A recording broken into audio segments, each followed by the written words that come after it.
Welcome to the Capstone Conversation, the East Bay's best podcast. Hosted by Jared Ash, bringing you in-depth conversations with the leaders shaping your community.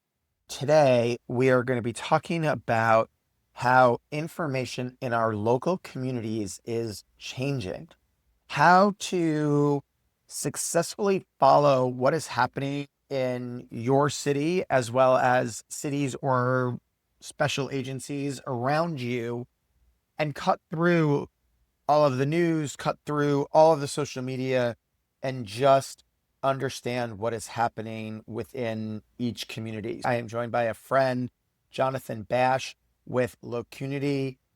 Jonathan, welcome. Thanks for joining me. Tell us a little bit more about Locunity and your background and where you got the name. Jonathan Bash, CEO of Locunity. Thanks for having me, Jared. Great podcast. It's such a great service for the community and all the stakeholders out there to know what's going on in the community. And you're a part of the solution. My background is public affairs, government relations, and communications around public health issues and other local government adjacent issues. My entire career, I've been working with elected officials, community organizers, leaders in nonprofits, academia, and the media to change policy for the better by bringing people into the system. And about 10 years ago, a private equity came into the Bay Area, purchased the East Bay Times, then the Contra Costa Times, Oakland Tribune, the Mercury, by now, pretty much every newspaper in the Bay Area. And the number of journalists was downsized from basically, let's say 100 down to about 15. And that downsizing led to a crisis in the local information ecosystem where folks didn't know where to turn for quality information on what's happening in their city councils, school boards, board of supervisors, and the hundreds of special districts that are across the Bay Area. About 5 years ago, during the pandemic, I became hyper-focused on how do I solve this for Contra Costa County? And started a Substack where I would monitor our board of supervisors, our 19 city councils, and wrote up a very long kind of Politico-style newsletter. Had about 250 readers in Contra Costa County. For about 6 months, tried to solve the issue, but it made $5,000 a year, which is not a full salary. With some investment, maybe we could have scaled that, but it just wasn't very efficient and not the right systemic wide solution that could solve the problem. About 2 years ago, when LLMs were really getting to the level of quality where you could say, okay, maybe we could mine some of this information and turn it into something useful for people. And about a year ago, I made the commitment of I'm going to quit my job and really focus on solving this issue. And luckily found my co-founder, Dave Iyer, who's originally a engineering leader and product leader at Twitch, the live streaming company, who also had a similar hyper focus of covering San Francisco Board of Supervisors meetings using AI. And we joined forces. What started as basically a newsletter has evolved into a platform for getting government relations, community organizing, and media work done by using AI to provide the right information to the right people at the right time. The way our technology works is we transcribe every public meeting by downloading the videos. We ingest agendas from those meetings before the meetings happen. And we turn that into structured data that can power alerts, roundups, briefings, and reports after every meeting that anyone can be in any room at any time and know when they need to show up and organize their neighbors to take action. I like your story, how you talk about the changing media and you're trying to be that voice. And I think we've had some episodes with Dan Ashley from ABC7, Nolan Higdon, who studies the media as a professor at CSU East Bay, who lives in Contra Costa too. And they were both talking about how there's less people on the ground. And the people who are following things, by the time you get to next door, which is a very localized platform, the information, it's like a game of telephone with when you're kids, and it gets distorted. You're providing, here is actually what happened, who said this and voted this way. Expand on that. We're able to tie every finding and statement and quote directly back to the actual source material, which is the ground truth of what happened in the meeting according to the video of what everyone said in the meeting. We can tell you who said what their background is based on our own context database that we've built, and prove that this is actually what people said and outline how we arrived at what it means, particularly by bringing in the input of the community, which meetings are great for this. We have a public comment period. You get to hear both sides of an issue by default, usually, assuming people know the meeting's happening. And you get both perspectives, plus the neutral city staff perspective, plus the elected officials' perspective. That's a lot of great data on how people are thinking about an issue and who they represent when they are showing up. That combined with our proof of where it came from that anyone can access. Someone signs up for a newsletter for their city council, which is free for anyone.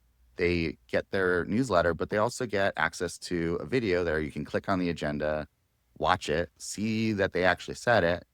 If you want a screenshot and post on Nextdoor with your own information or opinion on what happened, you can. But that ground truth of what actually happened, according to the video, is there. I think that's important that you're talking about, right? It's a summary of something that's real, but you're also keeping it simplified because some of these hearings go 6 to 8 hours.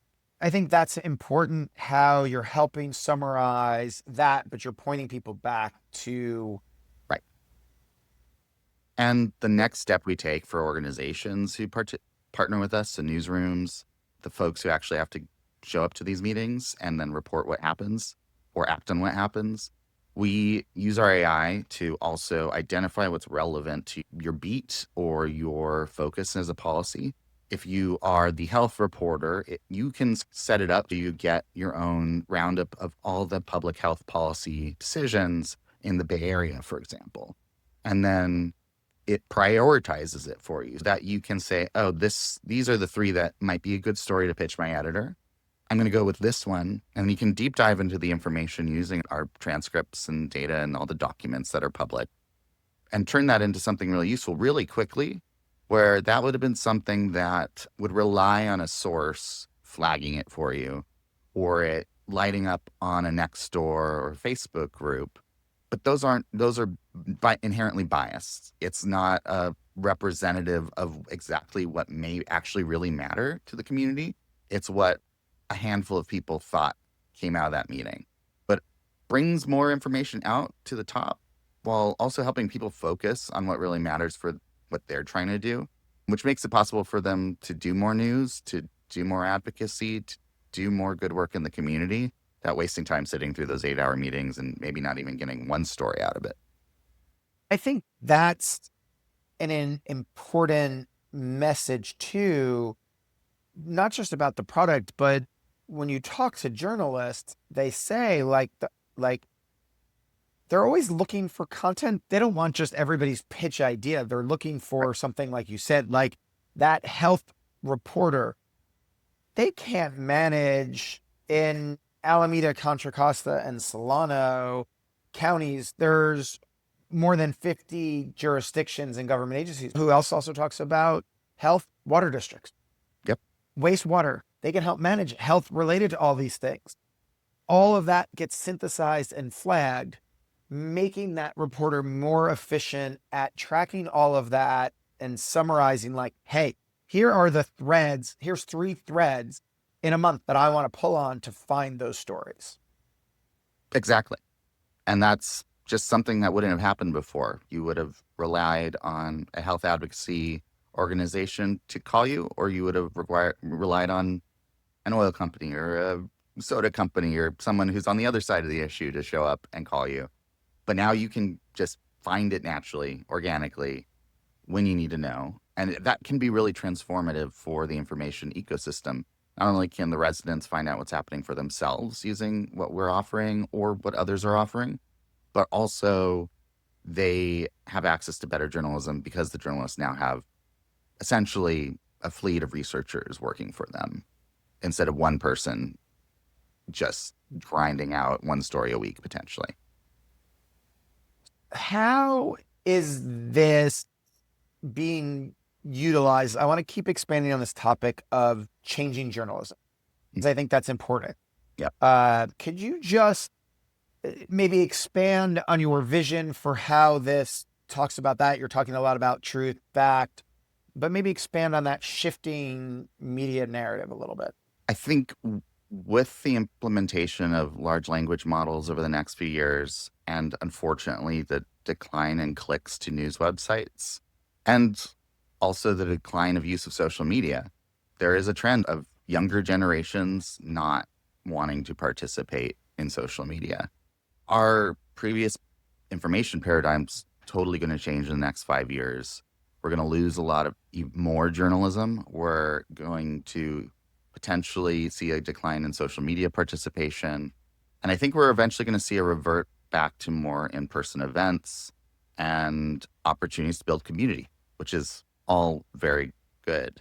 For the information ecosystem, that also means we're going to be in our own silos, potentially, but also be exposed to more information since we will have these AI agents going out there and finding us information we care about. You can get a preview of this by logging onto a ChatGPT or a Claude and asking what happened in the Bay Area in X news, just whatever news. And it'll go out and find it, bring it back to you. And that's kind of going to be the new model of how information gets to you, which has pros and cons. It further departs from the old great days of Walter Cronkite and a shared reality. But it also means potentially there's less of that. There's Fox and MSNBC. Now there is a spectrum, and everyone's kind of participating in that spectrum. I know monitoring social media attendance isn't your expertise, but I'm curious, what do you know about that downward trend of social media? I actually find that relieving and yet shocking just to hear. Some people have a theory called the dead internet theory, and this is where a majority of accounts on social media are likely to be AI bots, or maybe not even AI, just like a programmatic old-fashioned computer bot. And you can see this, it comes in waves as Meta tests their models. A year or two ago, you might have seen Shrimp Jesus on Facebook. If you don't know what Shrimp Jesus is, you might want to Google it. It's hilarious. But there was a period where Facebook was all artificial intelligence generated images of impossible things. Now it's getting more insidious, where it's more content that looks real. And I think at a certain point, when it's very clear to everyone that the majority is AI versus human, that's where people will just gradually stop checking as often. I don't really check Facebook unless I posted something and then I just want to see how it went. But I'm not really getting real good content on there anymore. Instagram's a little better, TikTok's a little better, but they've all declined from the glory days of when I was in college, where you could create an event on Facebook, get 100 people to show up and hang out. Or it would just be a live stream Right. of like everyone, all the fun things people are doing. This is what it was social. And we've departed far from the social aspect. It's now parasocial. It is celebrities and their fans, or it's AI and the people who think they're real following them. And I think it'll hit a tipping point, and it's starting more with whatever we call it, Gen Alpha or Gen Z, where there is a market decline in the statistics of usage. There is a higher usage of AI, and unfortunately a trend of teenagers talking to AI partners who are basically girlfriends and boyfriends. And that's a whole nother issue that we need to push back. We'll leave that one for the mental Let's health try to go more towards podcast the real episodes human we connection do. as the pushback to this decline in social. Fascinating. I stopped at a certain point checking Facebook or regularly. And in fact, my wife's like, I sent you 3 messages on Instagram. Oh, and what's my Instagram account? And it We schedule was, bi-weekly check-ins, by the way, to watch each other's messages that we sent each other since it's 20 or 30 videos. We are using social media, it looks like, but it's a different experience than it used to be. yeah, but I remember when I first moved to San Francisco, I don't know, 16, 17 years ago, everybody I met, I invited them to a happy hour. And every couple of weeks, I would have a happy hour. Friday, I'm meeting here. And I did post that on Facebook, and it was really good. I can't tell you now I have young kids. The people who are most in my daily life, though, today are kids on their swim team and their parents. Their parents who are involved in their school, different schools, all those parents. And I don't think any of them are on social media with me in any regard. I will say I'm on LinkedIn for work purposes 3 to 5 times a day, but in short intervals. What you're talking about is just important because one of the things I really wanted to cover on this episode is just how are we changing how we communicate in this technologically driven world?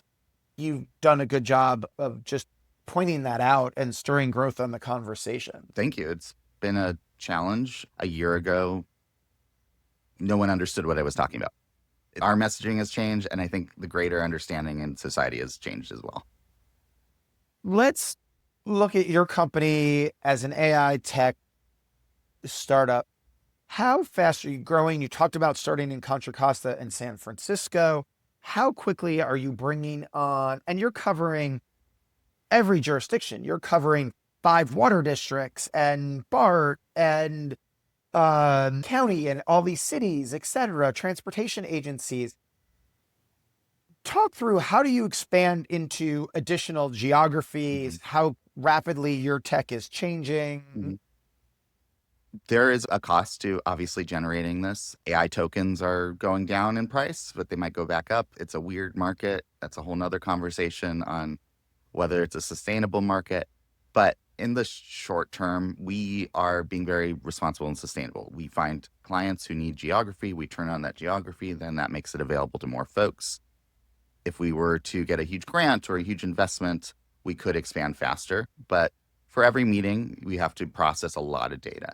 Right now, we are in about 120 jurisdictions in the Bay Area. We have Contra Costa, Alameda, Solano, San Mateo, and San Francisco, as well as the major regional overlapping jurisdictions like BART and the Air District.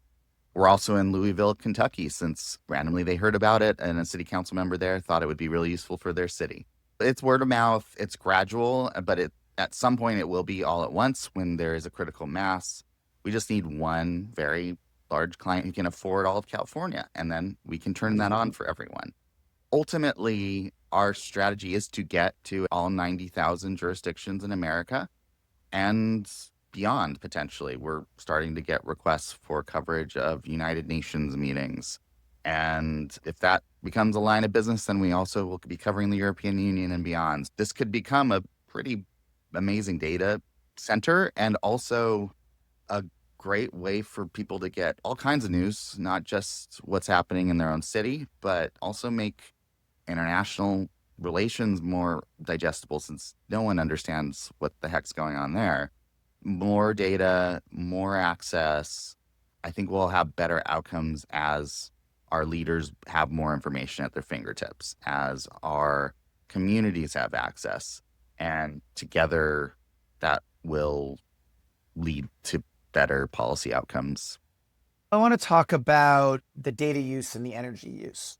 Yeah. And data centers. I know you're not in the data center business, but you're using a lot of data, which pulls a lot of energy. And there was an interview maybe even a year ago from Sam Altman, who's the CEO of OpenAI, ChatGPT's parent company. And one of the things he said was, stop saying please and thank you, because that actually takes a lot of and bandwidth. And if everybody keeps doing that, it's the equivalent of a light bulb for an hour. And I thought that was interesting. And there's a lot of talk about data centers. Now, I'll add as an aside, I do say please and thank you to ChatGPT in case OpenAI ever becomes the Skynet of the world. I want to be on its good side. But talk about just the use of data, the power. What do you know? How does that, from a business owner's perspective, in the space that you are, don't solve a problem, just talk about how it impacts you and your business and what you need and your customers need. I think it's a short-term problem. There are many resources driving into renewable energy to support this build out. And unfortunately, in the short term, it does seem to be defaulting potentially to diesel and gas and coal or whatever's available now. I think in 5 years, we will have figured it out and this will be less of an issue. But right now, the way I think of it is trying to make every system the most efficient possible without losing quality, at least from our perspective. If we can use a cheaper model, which uses less energy, we do that. But if it leads to more errors, less trusts, problems for democracy, we're not going to use the cheaper model. I think the benefits outweigh the loss. And there are other organizations monitoring these meetings. They use very cheap models, in my opinion, not particularly useful information and more error prone. We do really stand by using more modern models. I will say the amount of energy our system would be using, what I've heard is compared to, even if we were to build out all 90,000 jurisdictions, we're talking about a couple of refrigerators potentially running, which they're not super efficient, but it's not catastrophic in the long run, is how I think about it. And then on the water issue, a lot of folks have concerns about the usage of water.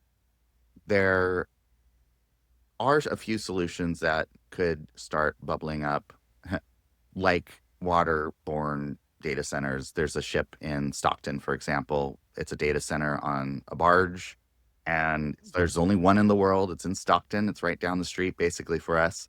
And instead of using water flows through it, and it only changes the temperature of the water like a quarter of a degree. It doesn't lead to evaporation. And that could be a solution. We have a lot of coastline, and all you need to do is just put a boat on and run a power line into it. If we solve the power issue, that solves the water issue. We can get to a point where this is renewable and has very minimal output or impact on the environment. And if you talk to a Sam Altman, they're going to say all this AI is also going to lead to faster development of renewable energy, other solutions. We could debate whether it will actually go that well, but there is some validity. Just as a founder who's using AI, we are moving a lot faster in this particular realm we're working in, and that applies to every realm since it's a general purpose technology. I think that was really just good to get a perspective. I want to talk a little bit about your experience as a tech startup here in the East Bay. You're not in Silicon Valley. I guess your partner might be in San Francisco. You're here in the East Bay.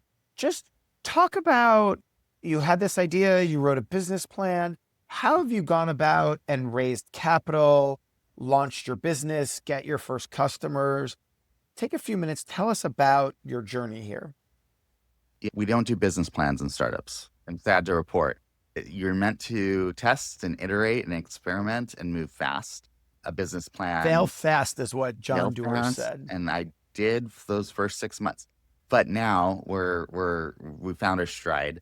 We primarily raise from angel investors. We have a really great team of investors. Some of them you can see on our website. But Lenny Mendoza, who used to be the McKinsey partner in charge of government and the chief economic advisor to Governor Newsom, has a nice angel group that's really focused on saving local journalism and civic technology. He and his friend Rich Klein own the Coastside News Group, which is a newspaper in San Mateo County. And they were really interested in how do we make civic journalism possible with our limited budget. And that's why they came in as an investor. We also partnered with the Safe AI Fund. This is Jeff Ralston's vehicle. He's the guy who created Yahoo Email, eventually was president of Y Combinator before Sam Altman or after Sam Altman. I'm not sure which, but now he's really focused on safe, ethical, responsible use of AI. One of the tenets is fighting misinformation and disinformation, and that's how we were funded through them. We're really looking for investors who are aligned on this mission, but also understanding that you need a sustainable business to solve this problem. I would have loved to be a nonprofit and serve the public good entirely, but there is not enough philanthropy to do this work on the scale we'd like to do it. And the timeline's much too short when we all know there's so much transformation happening in society right now. We have to move quickly. That's why we're a for-profit startup versus a nonprofit. But we do want to have that impact. We're partnering with foundations and nonprofits to execute on the journalistic side of things and the community benefit side of things. We are partnering with housing organizations in the Bay Area to secure funding for them to do pro-housing ads, for example. We're partnering with local nonprofit journalists and statewide nonprofit journalists who need the data and want to get it out more to the community and to other folks in their ecosystem. And through those partnerships, I think we'll bring in more funding, but also serve our mission of helping journalists and people on the ground in the community do the work. Are there issues you found that put you at a disadvantage as a tech startup by being primarily based in the East Bay versus if you lived in Palo Alto, Menlo Park area? Or were you able to really overcome that in this virtual world and everything? It would be a challenge if we were, I think, a typical startup creating developer tools for software companies. It's a small community. It's all really based in San Francisco, Palo Alto, Silicon Valley. We're not that deep into that world. We don't need to be there every day, and San Francisco is an hour away. It is a slight bit of friction. My co-founder's in San Francisco. He can represent us there. I'm in Contra Costa. We meet in the middle in Oakland and work there most of the time. But the nice thing about working in the East Bay is more affordable housing with BART, decent public transit, and a great network of folks who really care about the East Bay that's really been under-resourced. We're the forgotten stepchild to San Francisco. There's a lot of opportunity in the East Bay for economic development, and I know there is a startup movement building between the Diablo Valley Tech Initiative. There's a Innovate Bay in Fremont trying to build a deep tech ecosystem in Fremont. I think the dollars will start moving out here more over time, and it will be less of an issue. But it's a little bit easier. If you're in downtown San Francisco, you can just have coffee with anyone whenever. But in the scheme of things, it's not that much of a handicap, and we're still incredibly privileged versus if we were in another state that has no ecosystem and having to do this from scratch. Who's a user base for the company? What are some of the different verticals? I know you talked about the reporters looking to use this, but who are some other types of avatars? Our real focus right now is enterprise government relations teams, since they have the budgets and the hair on fire need to solve this problem. I think regional healthcare providers, large employers, utilities, those types of folks need to know what's happening in their communities so they can show up and represent. That's a huge vertical we're building out. We have a handful of those that are regional contracts that we'd like to make national contracts. As far as more in the impact realm, partnering with advocacy organizations in the community is a great way to get more people using the platform. Obviously they have smaller budgets than your large Fortune 500 companies, but they love the product because it makes their lives much easier. For example, if you're a nonprofit that covers East Bay, Contra Costa, and Alameda County, you're monitoring 40 cities, a county, and how many commissions, all these special districts, plus all the community organizations and relationships you have to maintain within that sphere of influence.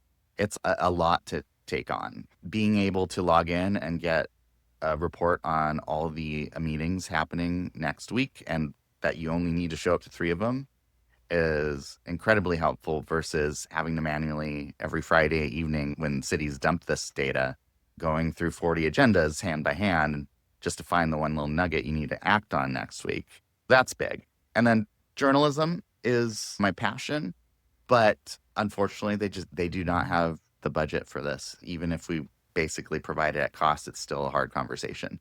That's where we're really Yeah. hoping to partner with philanthropy. And larger nonprofits have a bit more flexibility to get it in the hands of smaller community nonprofit news outlets and newsrooms. I laugh as you talk about the Friday afternoon at 5. There's one city that I get like a special internal report. It comes out Fridays at 5:15, 5:30, and I'm Mhm. like, maybe I read one out of every Yep. like 12. And Yep. I wonder if they do that on purpose too, or it's just the end of the week and they're trying to sum it up after everybody else Yep. leaves the building. Those agendas are moving targets. Things pop up. Things need to be delayed. And then the meeting's on Tuesday. If you need to activate residents to show up, you got to find out Friday night. Now it's the weekend. It's kind of hard to get people to listen. And then it's Monday, and now you got to show up Tuesday. It's a very compressed timeline in these policy spaces. Yeah. We're also doing some research and doing some conversations to figure out other sources of data that can make this even an earlier signal. You can get more than just 3 days. That's still a question mark right now. We're exploring that. If anyone has ideas, I'm all ears. And we're integrating some legislative tracking tools as well. Some cities, usually the larger ones, have Legistar, which does track the introduction of an ordinance through the process, kind of like you would see for Congress or a state legislature. We've brought that in for San Francisco. Hopefully other cities can adopt a similar type of system that we can also show where things are in the process, since usually there's an introduction and first reading, a second reading, Right. potentially 5 different town halls, and then final votes. It can be a long multi-year process. It's kind of hard to just take Friday at night, just figure out what's happening next week. Yeah. Jonathan, how do people find more about you and your company if they want to invest, if they want to subscribe and get more information? Just follow you. We're at locunity.com. That's LOCUNITY.com. Think local community in unity, Locunity. But anyone can sign up. If you're in Contra Costa or any of our other service areas, you can get a weekly briefing on what's happening in your city council and board of supervisors. And if you're an organization, you can schedule a meeting with me and we can chat about how we can partner. Jonathan Bash from Locunity, thank you for joining me on today's episode. Thank you, Jared. All right. Thanks for listening to the Capstone Conversation. Don't forget to subscribe and follow Jared Ash and Capstone Government Affairs on LinkedIn. Leave us a review and share this episode with a friend.